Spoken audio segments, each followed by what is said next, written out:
O ano era 1965, o lugar a Indonésia, onde um massacre em uma escala gigantesca acontecia. Em menos de um ano, até 1966, mais de 1 milhão de pessoas foram assassinadas, torturadas, abusadas das formas mais violentas que você pode imaginar. E esse documentário aqui, o The Act of Killing, ou O Ato de Matar, de 2012, mostra pra gente através da perspectiva de um dos executores. Várias décadas depois, a gente vê como está esse cara descrevendo tudo aquilo que ele fez, todas aquelas atrocidades, de uma maneira natural, fria e até com uma certa leveza perturbadora.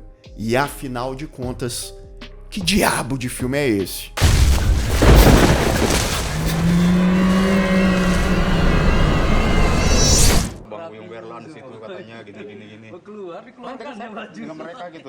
Sejam todos muito bem-vindos a mais um Refúgio Cult, meus amigos, hoje pra gente falar sobre o documentário experimental, eu diria assim, o The Act of Killing, O Ato de Matar, de 2012. Filme esse que eu assisti há alguns anos, já tinha um bom tempo, assisti a versão de 2 horas desse documentário.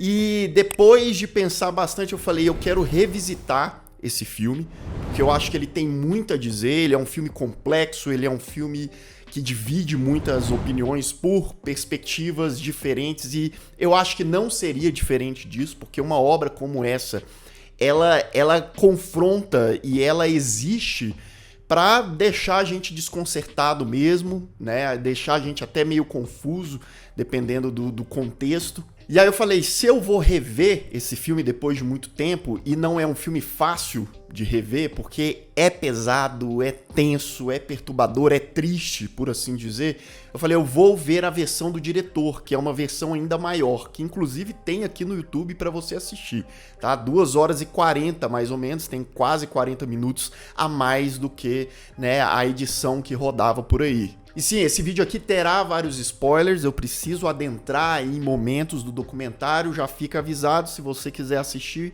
vai lá e depois volta aqui. Esse filme é dirigido pelo Joshua Oppenheimer, um cineasta americano que vai lá para a Indonésia investigar a vida desses executores, né? E ali logo no início do documentário, a gente tem a descrição do que aconteceu na Indonésia. Em 65 até 66, o governo foi derrubado pelos militares, começou então um regime, uma ditadura em que militares, paramilitares e gangsters tomavam conta de toda a Indonésia, todo o poder, né? Até hoje, né, esse poder ele se mantém, essa influência se mantém, né? E naquela época, toda e qualquer pessoa que fosse minimamente opositora àquele regime, àquela ditadura, a pessoa era taxada como comunista e morta, né? Ali, falou um A que era contra, ou então se recusava a seguir alguma regra, a pagar alguma coisa que era pedido, a concordar com algo que era imposto, enfim, né? A pessoa era taxada como comunista e morta, executada de maneira brutal, violenta, e por assim foram 1, 2, 10 pessoas, 100 mil, 500 mil, mais de 1 milhão de pessoas. O Joshua Oppenheimer, que é texano, né, é americano e tal, ele inclusive fala, ele ainda traz, logo no início, que países ocidentais ajudaram, né, de certa forma deram apoio a esse massacre, a todas essas mortes, e entre esses países estão inclusive os Estados Unidos, o Reino Unido. Walaupun dia salah. Tapi kalau kita sudah tahu genetik dia, kita tahu jiwa. Inclusive, o próprio diretor do filme exigiu, após a realização e repercussão, foi um filme indicado, né, a Oscar, foi um filme que ganhou prêmios mundo afora, ele falou que esses países ocidentais precisavam reconhecer que também tinham culpa naquele massacre, em tudo que tinha acontecido. Por que que esse é um documentário experimental, no meu ponto de vista? Porque, sim, ele documenta, né, o cotidiano ali da Indonésia, daquela cultura, daquelas pessoas, mas ele propõe um experimento. E qual que é o experimento do realizador aqui? Inclusive, esse filme, eu estava até esquecendo, um dos produtores dele é o Herzog, o Werner Herzog, cineasta alemão, enfim. O Joshua, ele propõe, então, que um desses caras, o Onwar Congo, que era executor lá em 1965, que assassinou milhares de pessoas aí, bota na conta desse cara, a mostrar como que ele fazia, né? Como que era a rotina naquela época. Hoje, Onwar Congo, que já é um idoso, né? Um velhinho que você olha de longe, inofensivo, magrinho, coisa e tal, sorridente, alegre ali em boa parte dos tempos, ele fala com uma naturalidade, né? Então, é um exercício cruel, de certa forma, porque ao mesmo tempo que você vai olhando aquelas imagens, olhando aquele senhorzinho pescando, jogando boliche, lá com os amigos dele, ouvindo música e tal, você pensa, não, é um idoso, normal, você poderia ir ali na esquina e tal, mas aí você lembra. E o filme faz questão de mostrar pra gente essas simulações das mortes, porque é isso, né? O diretor desse filme falou, mostra pra gente como você quiser, o que você fazia, né? E aí ele pegava. O filme, ele vai numa crescente em que o Onwar Congo, né, esse cara, ele começa ali demonstrando, a gente pegava, ele dizia que gostava muito de pegar um arame, né, passar na cabeça ali, no pescoço das vítimas, né, e enforcar até as pessoas morrerem. E aí ele falava que tomava um goró e tal, e podia fazer isso ali com dezenas de pessoas em um dia só. E Onwar Congo não tá sozinho aqui. Ao lado dele, como seu braço direito aqui, a gente tem o Herman Koto, que é um paramilitar e um gangster, membro da Juventude Pancasila, que ainda domina a Indonésia, né? O pessoal ali vestido de laranja por todo o canto, com influência no poder, no governo, como mafiosos. E esse filme, essas pessoas também têm um paralelo com essa coisa do Ocidente, porque tanto o Onwar, né, que é esse idoso, quanto o Herman, que é o cabeludo que tá lado a lado do Onwar ali, eles são obcecados, eles são viciados na cultura americana, nos filmes americanos, nos filmes de gangster, né? Eles citam Scarface, eles citam outras obras, né, americanas. E aí você pode falar, tá, beleza, um psicopata ele pode ser, né, fã de várias coisas que talvez eu seja, você também é, mas nesse caso é uma coisa ainda mais pesada, porque o próprio Onwar Congo disse que na época que ele matava, fazia essas execuções uma atrás da outra, como se ele fosse comprar pão na padaria, ele se inspirava em métodos de filmes hollywoodianos, americanos, como, né, os gangsters agiam, e aqui eles trazem essa definição de gangster, né, porque gangster é um homem livre, então eles eram livres, e eles eram livres para fazer o que eles quisessem.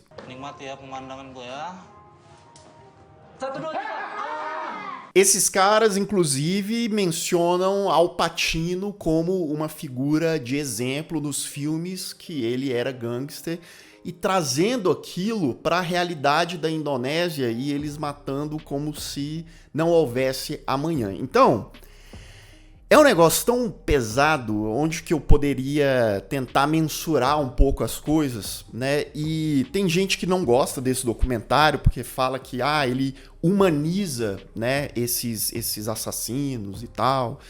Então é um ponto de vista, obviamente, mas a gente tem que lembrar que assassinos, executores, sendo serial killers ou não, apenas, né, pessoas que matam, o ato de matar, como diz o título, essas pessoas, elas têm casa, elas têm netos, elas têm filhos, como é o caso do Onwar Congo aqui, né? A gente vê o Herman lá também, o paramilitar, escovando os dentes, né? Então, assim, o filme, ele traz esse paradoxo entre pessoas que parecem muito simples, comuns, com verdadeiras pessoas perigosíssimas, pessoas que já fizeram atrocidades no passado e lembra pra gente, você não precisa necessariamente ter um vilão de ficção, um Darth Vader, um Hannibal Lecter, ou um padrão de vilão pra fazer algo muito ruim, pra fazer mal pra muitas e muitas pessoas. Não, aqui você tem esse estereótipo que, como eu disse, você poderia achar em qualquer esquina, e isso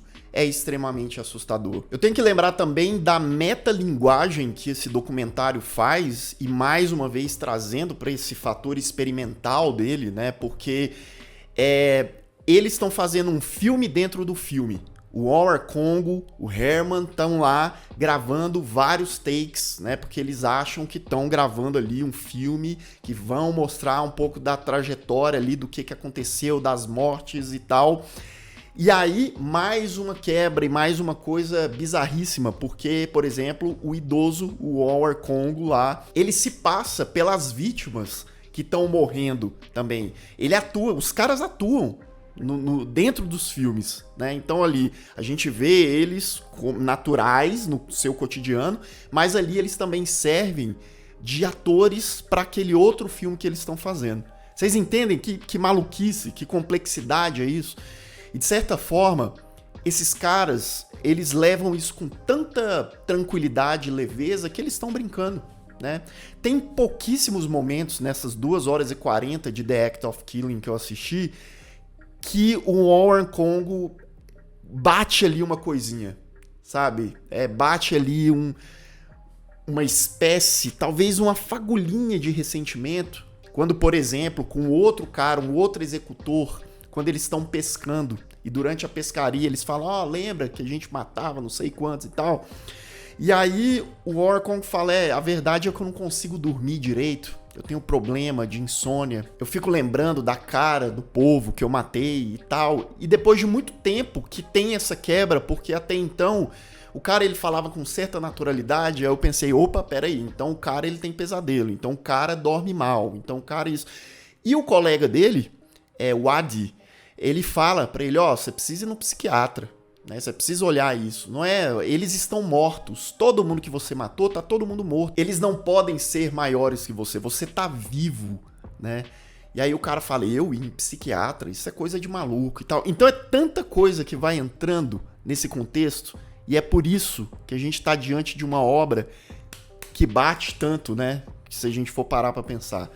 E aí eu te lembro, não só o Warren Congo, né? Eram milhares de pessoas nessa ditadura que faziam essas execuções, né? E que chegou a esse número de mortes. E ainda dentro daquela metalinguagem que eu falei, que o Warren fica lá dramatizando, e, né, eles fazem maquiagens nele e no Herman. O Herman usa umas roupas espalhafatosas, umas roupas à la Carmen Miranda de carnaval, como se eles transformassem aquela realidade cruel do filme que eles estão criando, né, em uma fantasia, mas trazendo as mortes que aconteciam, porque eles vão replicando como aquelas pessoas morriam, né?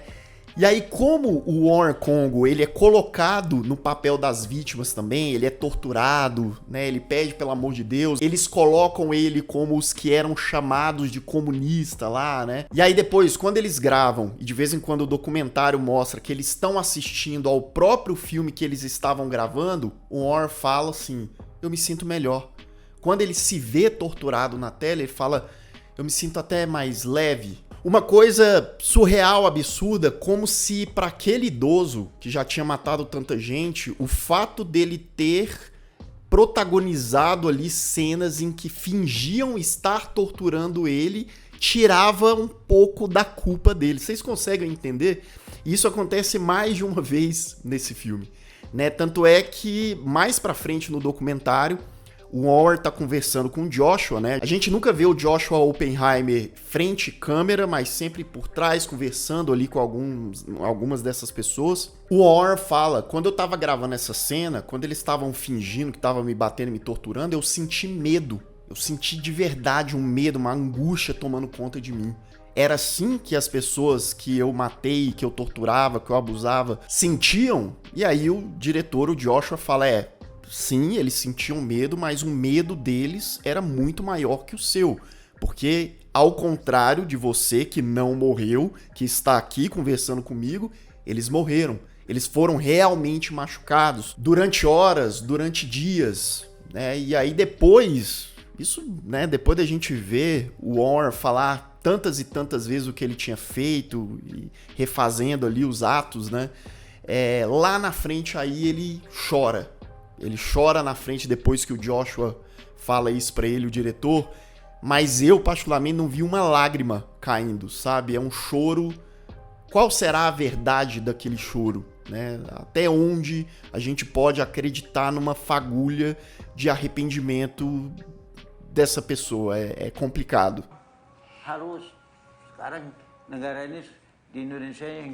Eu lembro dessa cena do choro de crocodilo, né? E lembro um pouco antes no documentário também de uma conversa entre o Warren, entre o Herman, deles falando que as pessoas assistem filmes com a temática nazista, vendo os nazistas sendo cruéis e tal, justamente para ver, né, aquela violência, aquela crueldade e tal, mesmo que do outro lado da tela.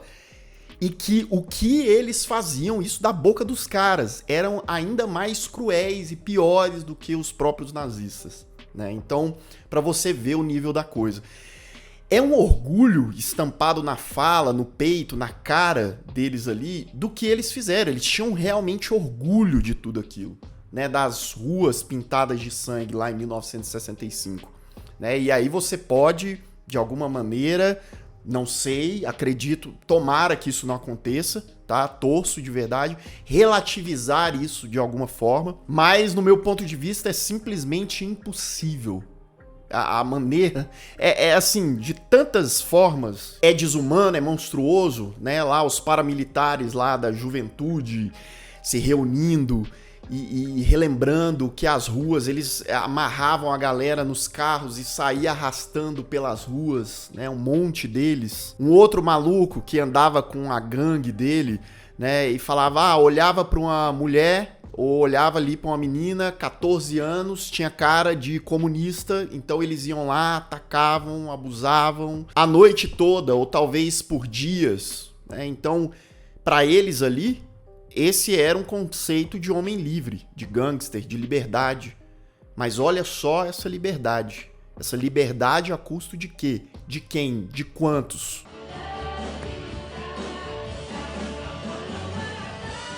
De uma maneira não linear, a montagem desse filme aqui, ela vai mostrando diferentes momentos das vidas desses caras, né? E a gente tem, por exemplo, o Herman tentando uma vaga no parlamento, né? Ele fazendo a campanha dele, ele assistindo um discurso do Barack Obama na televisão, e ele ensaiando, e indo pra rua, num carrinho ali, num carrinho de som e tal, vestindo uma camiseta do Transformers. E, mais bizarramente de tudo, vamos lembrar, são pessoas reais, mas tem esses momentos em que parece que você tá assistindo um The Office macabro e perturbador. Porque esses caras, eles reagem e eles falam umas coisas ali, parece que eles nem sabem o que eles estão fazendo, sabe? É tudo muito do nada, assim. E esse cara, quando ele tá ali no carrinho, discursando ali pro povo nas ruas, né? Ele vira pro outro e fala, o que eu tenho que falar mesmo? O que eu tenho que cantar e tal? Parece um personagem, parece que pagaram pra esse cara ser uma espécie de The Office ali. Até os zooms, até a forma como o diretor propõe essas cenas me lembram muito, né? É claro, guardada as devidas proporções. E para enfatizar essa leveza e talvez para aqueles personagens esquecerem ou então não terem muita noção do que eles já fizeram no passado, esse filme ele traz esses momentos, essas encenações em que eles estão dançando. Tem a icônica cena em que dançarinas, né, com roupa colorida, estão saindo de uma cabeça de peixe, um peixe grande ali. O Herman tá com vestes femininas ali. O Warren tá assassino e tal, também tá todo colorido. Cara, eles estão dançando. Isso aí eu tenho que lembrar, né? E aí que vem também a quebra, o impacto. Eu acho que Isso é o senso de impunidade, né? Você vê, pô, os caras fizeram há mais de 50 anos tudo aquilo e eles estavam livres, ricos ali, com dinheiro, com condição, né? Inclusive tem uns paramilitares que participaram na época, tem um cara que ele é multimilionário, que ele tenta arriscar um inglês ali na hora de falar, que ele mostra a coleção dele de coisas, e ele vai falando, ó, isso aqui custou $10 mil, isso aqui custou $50 mil.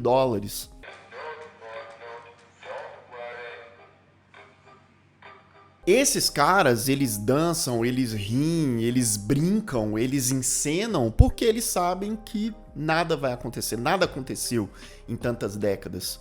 E isso eu reforço para qualquer ditadura, né? Estamos falando de uma ditadura lá.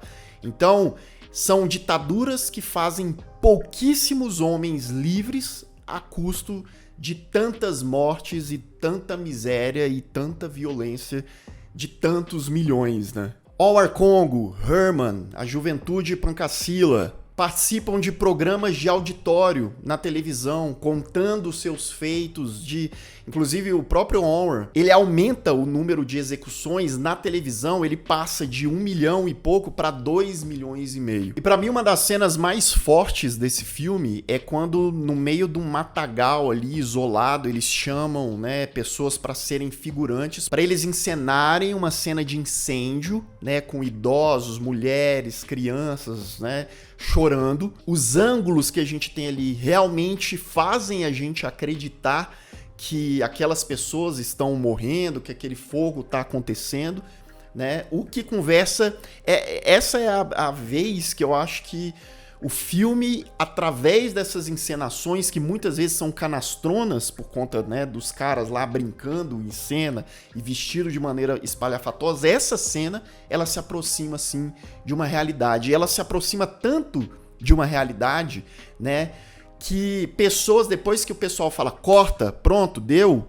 né, algumas pessoas ficam passando mal. Tem uma mulher lá que fica no chão passando mal, né, as criancinhas bebendo água, alguns dando risada, outros meio chocados porque houve uma entrega. Parece que por alguns segundos, alguns minutos, eles viveram a realidade que as pessoas tinham vivido anos atrás. E o pulo do gato dessa cena é que depois que eles filmam tudo, o líder lá, o ministro da juventude lá, o cara que tava, né, assistindo as gravações, ele fala pro Joshua, pro diretor do documentário, e fala assim, ó, a gente fez tudo isso aqui, mas na verdade eu não gostei muito não, porque pareceu que a gente pesou a mão demais. Vai ficar muito escrachado que a gente era cruel, né, que a gente torturava, né? Vamos tentar fazer de uma forma mais amena, como se a gente não tivesse sido tão ruim assim, né? Aquela coisa de passar uma outra imagem. Bisa seperti itu. Maka suasana seperti itu, lebih dari situ pun bisa kita tampilkan. Uma cena bastante polêmica desse documentário é quando Omar, Herman e as dançarinas estão na cachoeira ao som de Born Free, né, cantando da liberdade, quase como uma coisa mística e surreal, quase que colocando aqueles caras como deuses, né, como seres superiores. E aí eles botam um cara para fazer papel de alguém que foi executado pelo Omar, entregando uma medalha para o Omar e agradecendo ele por ter sido executado. Olha o nível da ideia dos malucos acreditarem, né, dos executores ali acreditarem que de alguma forma aquilo isentava ele, que por ele estar na televisão, por ele estar com aquele glamour, por ele estar dançando, ele de fato era um herói como um filme norte-americano, por exemplo. Prova disso é que também mais pro final do documentário, o Warren tá em casa assistindo a cena que ele se passa por uma vítima, e isso é pesado porque o Herman coloca o arame, né, no pescoço do Warren nessa simulação, como se ele estivesse matando o Warren, e o Warren tava na, entre aspas, pele das suas vítimas, né? E é nesse momento que ele se sente, que ele diz que se sentiu desconfortável e tal, mas ao mesmo tempo que ele fala que o medo tomou conta dele nessa hora, né? Ele também acha aquilo genial, dele tá se vendo sofrer na tela. O que ele faz? Ele então chama os netinhos dele, que tá na casa dele, os menininhos, 8, 9 anos de idade, pra assistir vovô sendo torturado, não de verdade, mas sendo torturado na televisão. Olha só como eu estou sofrendo. Olha só o que estou fazendo. Essa versão do diretor, que é mais longa, ela mostra exaustivamente, né, várias vezes o Orr falando sobre o que ele fez e tal. E tem uma última cena em que ele vai no que ele chamava de escritório, que era o lugar onde ele levava ali centenas de pessoas, né, e matava. E nessa cena, ele, enquanto estava descrevendo, ó, aqui acontecia tal coisa, eu fazia isso, ele começa a querer vomitar. E aí ele vai falando e querendo vomitar. Mais uma vez, será que eu tô... Cadê o Michael Scott aqui? Cadê o The Office? Né? Porque ele vai tentando falar, ele senta e tenta vomitar. Aí eu fico pensando até onde essa náusea, ela é realmente arrependimento, né? Ou não é uma coisa... O cara tá velho, ele fala de karma, né? Esse Honor, ele fala, o karma. Ele tem muito mais medo do pós, agora que ele já tá com, sei lá, 70 e tantos, quase 80 anos. O cara vai se aproximando da morte, e aí talvez uma questão divina. Não é porque ele se arrepende. Será? Acredito que não, né? Foram muitas e muitas mortes, muitas e muitas crueldades, e não estamos falando só dele, né? Estamos falando de muita gente ali. A última cena de The Act of Killing é a cena do peixe, né? Das dançarinas ali saindo da boca do peixe, do Herman, do Orr, dançando, alegres e impunes, né? Ou, como eles gostavam de repetir inúmeras vezes, livres, estavam livres, como muitos, né? Não só na Indonésia, mas mundo todo afora. E muitos mortos, né? Lembrando. É isso, é um tema pesado, é um filme pesado, né? Se a gente parar para refletir tudo que acontece. Essas histórias, né, independente de como elas são apresentadas, eu acho que esse tipo de filme ele é importante, por mais indigesto e desconfortável que seja, mas ele é importante para lembrar, né, o que existe por aí, quem existe por aí. E como essa coisa da ditadura, do autoritarismo, né, e dessa falsa sensação, ou falso discurso de liberdade é algo muito perigoso. E esse filme ele leva chumbo dos dois lados, né? Porque o governo da Indonésia odeia o filme, porque fala, né, obviamente, que o que é retratado não é verdade, que é injusto, etc. E também tem a rusga com os próprios Estados Unidos, Reino Unido, né? Por conta até dessa ligação que o diretor faz, ele faz pouco, mas ele faz, né, desse auxílio, dessa ajuda que vieram de outros países enquanto, né, a tragédia acontecia. E não só por ajudar, mas por também ignorar, porque muitas vezes coisas acontecem no mundo de violência e massacre e que são simplesmente ignorados, tá?